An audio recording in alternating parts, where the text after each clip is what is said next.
our next presenter, Rosie Stanimirovic, and she's currently the manager of the Gold Medal Ready program at the Australian Institute of Sport. She's a performance psychologist, passionate about human behaviour and the contextual demands of competition, or how the contextual demands of competition can be modelled to optimise mindset and mental performances required for success in sport. Rosie completed a PhD examining the psychological predictors of performance and career success in AFL football. Rosie has been involved in high-performance sport at a senior level for more than 15 years at the AIS, professional sport, and is the director of the Mental Edge Consulting. Her professional sport involvements includes experience in AFL football with the GWS Giants and 3 Olympic Games with the Australian sailing team. Currently, Rosie is the manager of the Gold Medal Ready program at the Australian Institute of Sport, supporting Australia's national sporting organisations with the development of their mental performances in competition curriculum and mental training activities. Today, Rosie will present mental performances in competition, overview of theory and practical, optimising mental performances in competition. Would you please welcome Rosie to the stage? Thank you all very much for having me here today. Thank you to Carmen for the invitation. It's great to be back in Darwin. I spent a little bit of time here early on in my career at the Northern Territory Institute of Sport, now the Northern Territory Sports Academy. So I do love it here in Darwin, so great to be back. I'm going to give you a little bit of an overview of the program that I lead at the Australian Institute of Sport, but more so hopefully share some stories of what mental performance in competition looks like directly from some of our most decorated athletes. And we also have some stories from our Army mentors, which form a really significant part of the Gold Medal Ready program. So I'll jump in. The Gold Medal Ready program, basically our philosophy here is that the human system can embrace stress, pressure, and the expectation to win with the right mindset. So the program aims to optimise the mental performance in competition of our Australian athletes and coaches so that they're ready for the stress, pressure and expectation to perform best and win at the Games. There are sort of 3 areas that we prioritise as pillars of the program. The first one is education around mindset, mental preparation and the readiness to perform at the Games. We look at learning from those who have achieved success at the Games, so that lived experience really being a strong educational tool, so that our athletes and coaches can sense that credibility and that immediate the integrity of having lived it really does resonate, and we find that the openness then to start proactively learning some of the psychological skills and building some of those mental tools starts to be more part of their daily training and competition experience.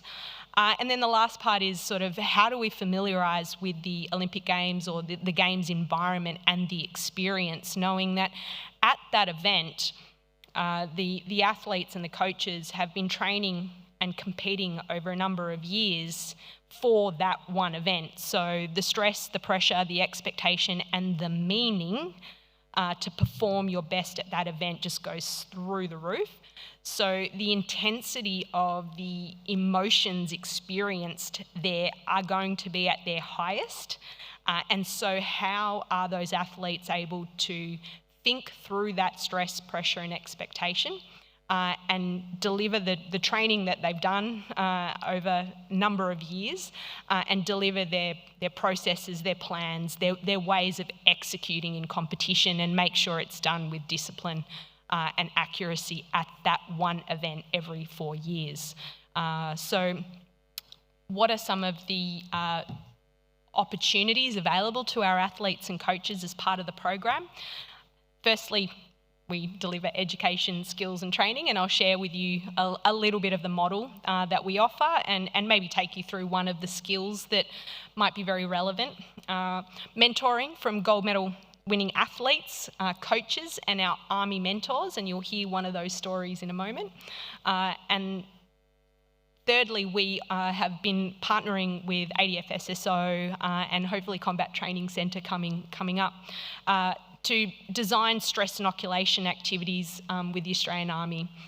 So really have leveraged the partnership that the Australian Institute of Sport has with the Australian Army now over, I think, 4 years to help deliver the Gold Medal Ready program. So very thankful for that partnership and looking forward to that continuing on well into the future. And I guess, again, thank you for the opportunity to be here today. So let's hear some stories, shall we? Let's understand a little bit about what it's like for our athletes when they're at the games and what mindset and mental preparation and then the execution really looks like when they're in that moment. For the previous year leading up to this race day, I had visualised in my mind over and over pretty much every training day, every training session, training interval, imagining myself on this course. The hills, the bends, what it would feel like with the crowd, what sensations I would be feeling, hearing, seeing, trying to make it as realistic as possible so that once I was there on the start line, once I was immersed in the race, I had done it all before. So on the start line, my heart rate was 124. I was freaking out. The women have just this second started and are now facing 9 laps. There were a lot of moments within the race where I had to reset myself. I had a few little cues that I would fall back on, and there were 3 of them. Eyes up, lats down, abs on. Chance there to see Sarah Carrigan just sitting off to the left in the gold jersey, number 7. Normally in elite racing, we have a team of 6. At the Olympic Games, we have a team of 3. And our tactic was to be one of numbers. So that really did change the dynamic of how we were going to approach the race in terms of our tactics. There was a group of 7 riders that had broken away on the course, and my Australian teammate was in that group. I knew that I needed to get across to that break, to have 2 Australians there to give Australia the best opportunity. There are a lot of riders coming back at them, and in one of those, looks to me as though it might well be Sarah Carrigan here. And indeed, it is Sarah Carrigan who is about to latch on. And once I caught them, there was a quick word with my teammate. How are we going to make the most of this opportunity? We are in the box seat at the moment. I then had time to relax, reset myself again. Eyes up, lats down, abs on. I could feel the crowd. I could feel the Athens heat. I was reminding myself, this is the moment. This is what I've been training for. And to stick to the process that I know. We hadn't won yet. This surely is the breakaway now which will decide. Wood has got the lead there at the front. Carrigan has got across too with a brilliant piece of strength. I attacked on the next hill and got away solo. And Sarah Carrigan is doing it absolutely right by attacking. The visualisation that I had done prior to the race allowed me to feel like I had been in this moment before. I had prepared for all the different scenarios. This could be Sarah Carrigan's greatest moment. It's a gold medal surely if she sits there. She mustn't panic. It is not an easy sprint to judge. It is slightly uphill after you make the turn. So coming into the final corner, I set myself everything that I had practiced in training, set my gear, calm myself down, pedal and breathe. She gone, it's all over. Judith Arndt is all over. Sarah Carrigan at 250 metres is going to give Australia the gold medal. She's already smiling, and she has won that with some of the best tactics I've seen in women's racing. It was an absolute burst of emotion once I crossed that line, realising that I had just achieved the dream of winning an Olympic gold medal. But there was also this quiet moment of realisation and pride that, I had rehearsed this and done this millions of times in my mind leading up to the race. So it was a very surreal experience. So I'll just give you a moment to reflect on Sarah's story and some of the techniques that she described as part of her mental preparation. I'm going to test you on it a little bit later. So I'll just let you consider what you heard and what some of those techniques were and the reasons why she was using them and the times at which she was using them. I'm going to move to another story now. We're going to look at Steve Hooker's story at the Beijing Olympics in 2008. Anything less than a gold medal for me in Beijing, I would have viewed as a failure is the word that comes to mind.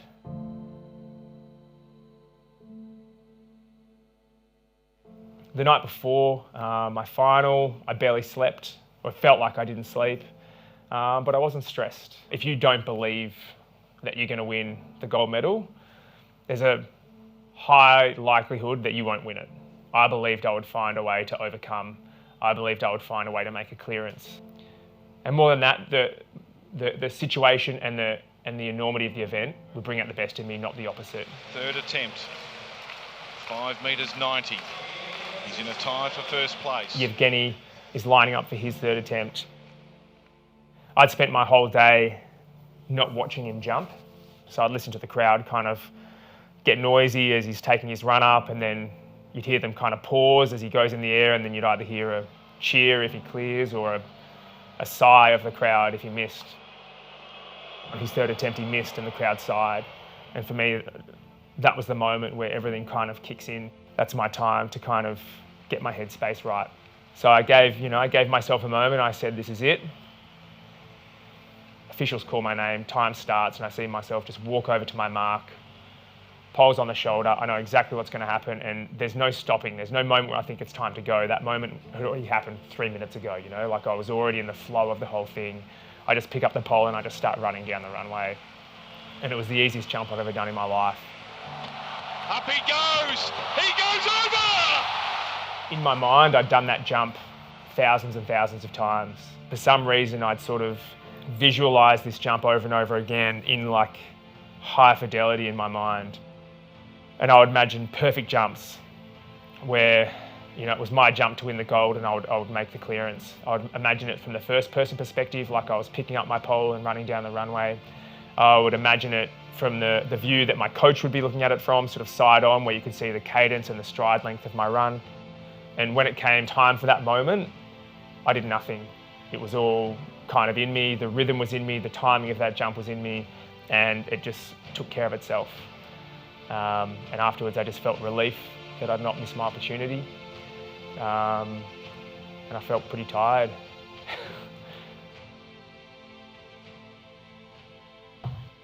So you can start to understand from Sarah and Steve's stories and experiences that there is a lot of cognitive work going on in the preparation as well as the delivery and execution of the performance, but a lot of emotional work being done, emotional regulation going on at the same time. So we really are trying to help our athletes in preparation for the games, the most meaningful event to them, the one that's going to create the most amount of stress, pressure, expectation, that as that increases, their ability to think through it is matched.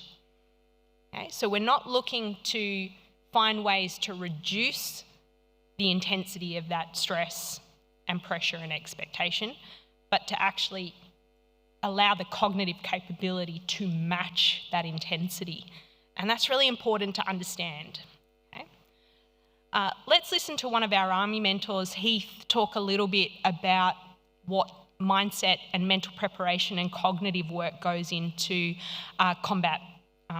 So I'll jump into Heath's story and then I'll take you through a little bit of our framework.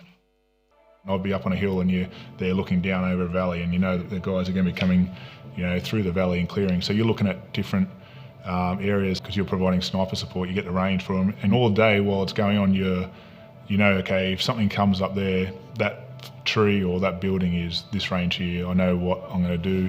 The wind, you're assessing the wind all the time, all day. So, and also things like, okay, just say there's a guy hiding behind a woman and child. At what distance would I be comfortable in these conditions to engage and possibly miss? And you're running through that type of thing in your head all the time. And so when things actually go to shit, you've already planned little scenarios, and so you can actually just act on them straight away.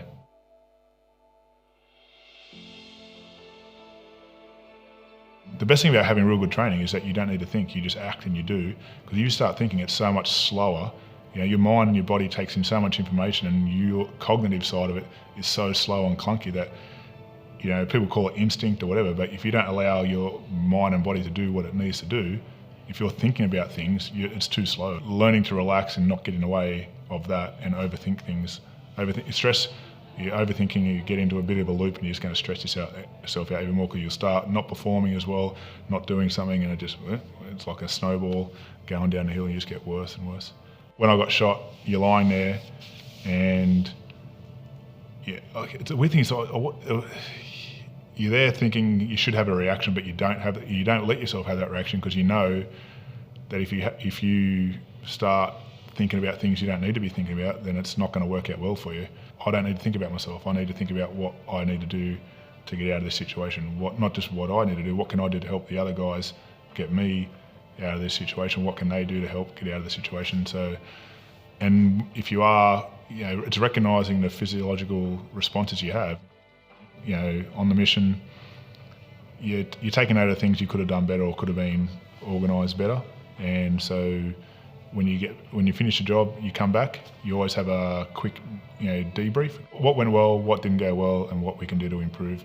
And then you just cut away and bomb up all your gear, make sure it's all ready to go if we had to go out again straight away. And then the next day or that night, you might have a bigger after-action review, and where you talk about more detailed debrief. So if a mistake was made, it's not going to get made in the next mission. So again, you can see from a combat perspective that the cognitive load and the rate and the cadence of thinking that's actually required to continually make the right decisions at the right time and to keep decision making regardless of the biological, physiological or psychological and emotional processes that you're experiencing. So that ability to think clearly at all times is something you really want to appreciate how to switch on and ensure is there with you when you need it the most. So let's look a little bit at the very simple framework that we sort of present to our athletes. These are 6 skills, 6 mental skills really that we think are really helpful for athletes as they're preparing for competition. We look at things like having really good training intent, so setting goals for training, reviewing your performance in training, doing the same thing in competition. So very simple processes, but allow you to mentally ensure you're making progress towards the goals that you have in competition. The second one is understanding a little bit about stress biology and physiology and how it relates to performance. It's some really important mechanisms that, if you're aware of them, can really help you in the moment where the intensity of that stress is high. Like Sarah Carrigan, her heart rate was how many beats per minute. I'm really freaked out, but I have a plan, I have a way of dealing with that. We look at competition day plans, so from wake to sleep, what is your process? We have wake phase and activate phase, a competition phase, a review phase, and a recovery sleep phase. And that's mapped out very clearly to ensure that you can activate and be ready to compete. And then you can downregulate, you can review, you can get into what is optimal for the best sleep you can get, which we know is the best recovery. We've got focused awareness, which I'm going to take you through in a moment, and in all of the stories that you heard from Sarah, Steve and Heath, you would have heard some aspects around techniques they used, which allowed them to have focused awareness. So we'll talk about that in a moment, but it's actually allowing you to be in the present moment and focus on the environment and what you need to do. What's the next most important action you need to take to move you towards the goal or the level of performance or standard of performance that you need to deliver. We have Ready for Anything, which is basically scenario testing.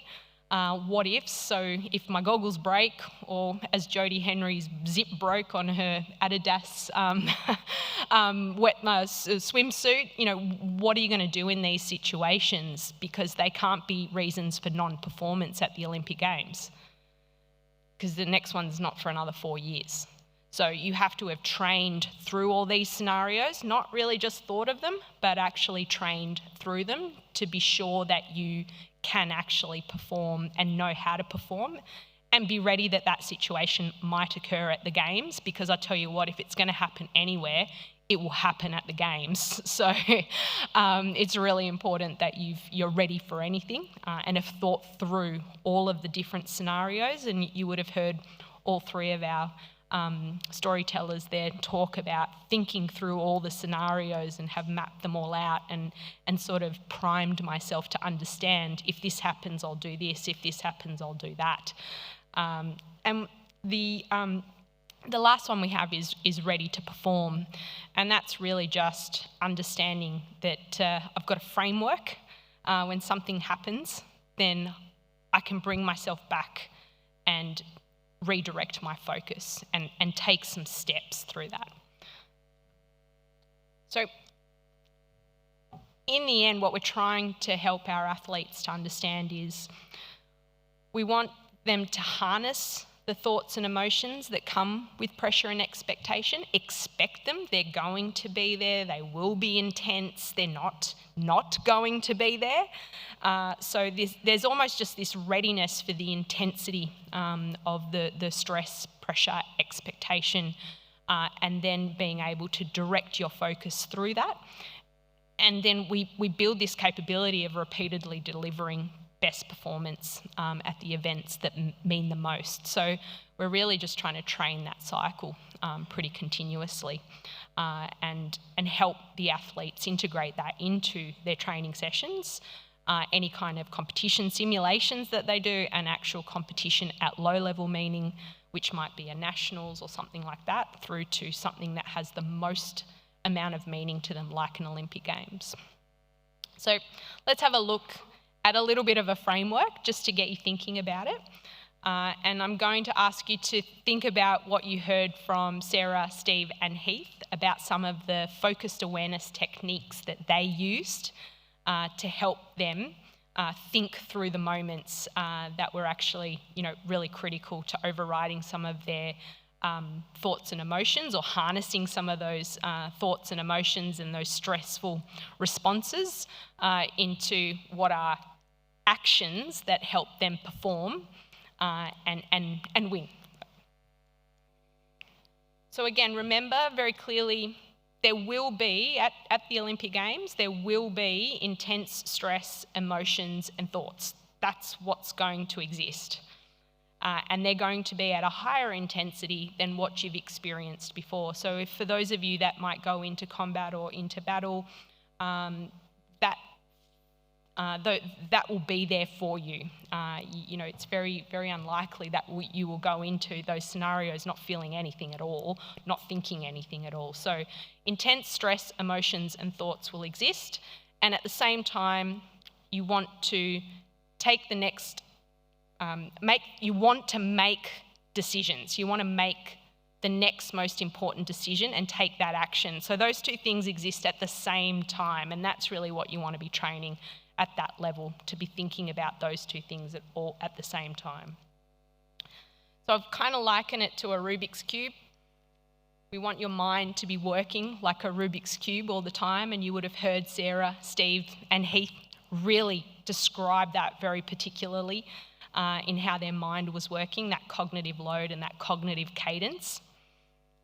And I call that update rate. So it's a method of organising your thoughts, emotions, observations, sensations. There's data coming at you. You're using your knowledge and your experience in training, and you're trying to optimise your biology, physiology, and keep making decisions. So keep that cognitive processing working. So in the end, your head is constantly thinking and problem solving, what now, what next, what now, what next. And so there's this continuous cycle of making decisions, and you really want to be able to protect that capability as best you can, knowing you're going to have some pretty intense physiological response to stress. Some thoughts and emotions are going to exist at the same time. But what happens when it goes a little pear-shaped and you don't want to think, or you're overthinking? As Heath mentioned, we are very prone to that. Okay, so we're very prone to being triggered either internally or externally by events to start overthinking and getting very internal and in our own headspace. And basically feels like your mind and your body is on fire. And so we call that hijacked. Basically your biology, your physiology, and your emotions take over your thoughts. And so your attention is internally focused and you're really unable to view anything objectively, realistically, and the ability to really externalize and observe what's going on in your environment almost taken away from you. So you're very in your own head. You're overthinking these very intense sort of emotions, angry, anxious. You start to avoid doing things. You can't think. You're probably blaming others and blaming things for what's going on, and your self-talk becomes very, very negative. So really appreciate these two extremes. So how do we bridge from hijacked to update rate? Because again, at different times, you will get hijacked. You're not going to get hijacked. Just, again, really understand that that's going to be quite common and quite normal. So when you get hijacked, it's very hard to switch all the way back into this high level of update rate. So what's your in-between step? And that's where focused awareness can really help. It's a very practical, simple, short time frame mechanism you can use. And basically what it's trying to do is just reset your mind to get you back into update rate. So the technique and the concept of focused awareness is really to switch on your task positive network. So getting the want for the brain to start actioning and doing tasks. And it's really as simple as consciously choosing to pay attention to the external environment using intentional physical and mental actions. And it really shouldn't take, 6 seconds, 3, 4, 5, 6 seconds. So if I think about Sarah Carrigan, hers was...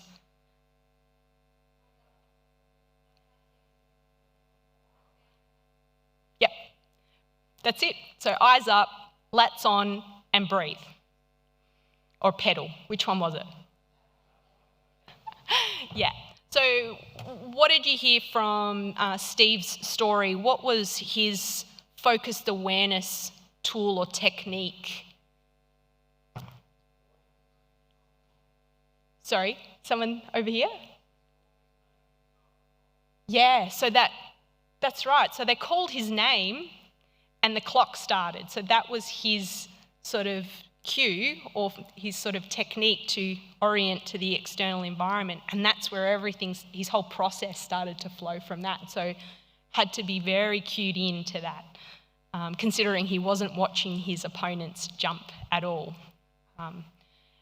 And if you think about Heath, he had a slightly different type of focused awareness technique. Can anyone keen to share what they think Heath's was?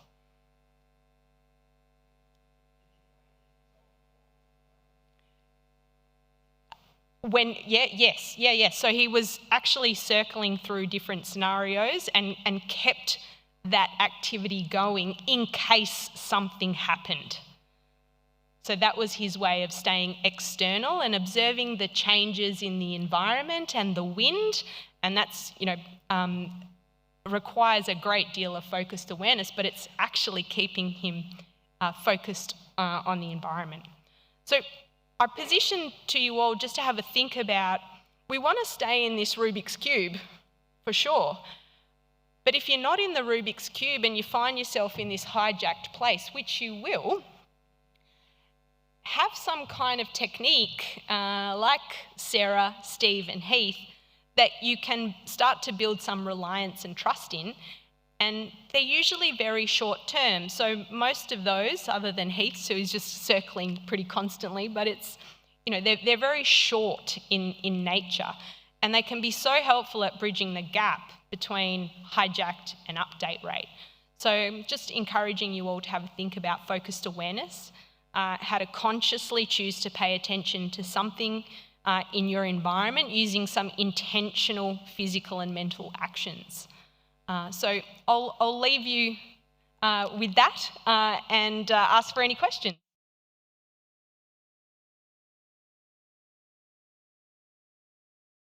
We have a question through the text messaging from Sergeant Gabrielle Hammond from Moonabbin. Her question is, have you or the AIS been approached by wider Army outside of SOCOM to help shape Army's mental resilience and mental/emotional preparation training? And do you think this may be an effective strategy in reducing PTSD cases and improving ADF mental health? There's a lot in that.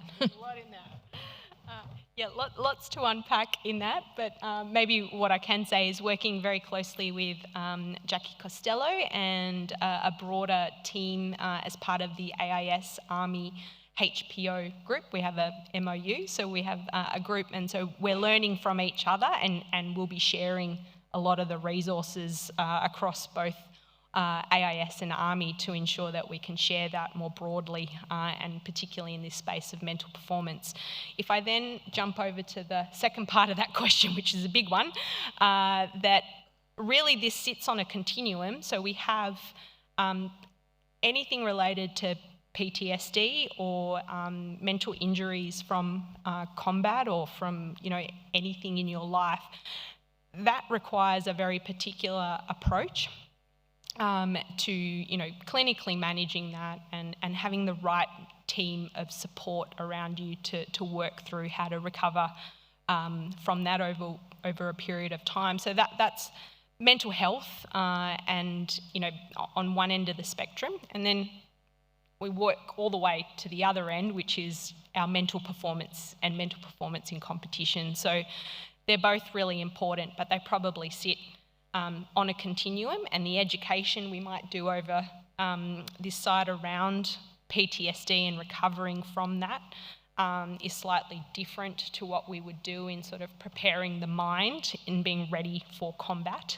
But I believe if we invested more in the space of teaching our people about mental performance, well, in competition or in combat, it could become somewhat of a protective factor, but I'm not saying at all that it would minimise or change the experience in combat. That's a very personal and individual thing. So I'm all for education at a mental performance end, and you can probably see I'm super passionate about that space, but I'm also very, very strongly aligned and passionate about mental health as well. So I think there's a lot to do across that whole continuum that could be really helpful and beneficial.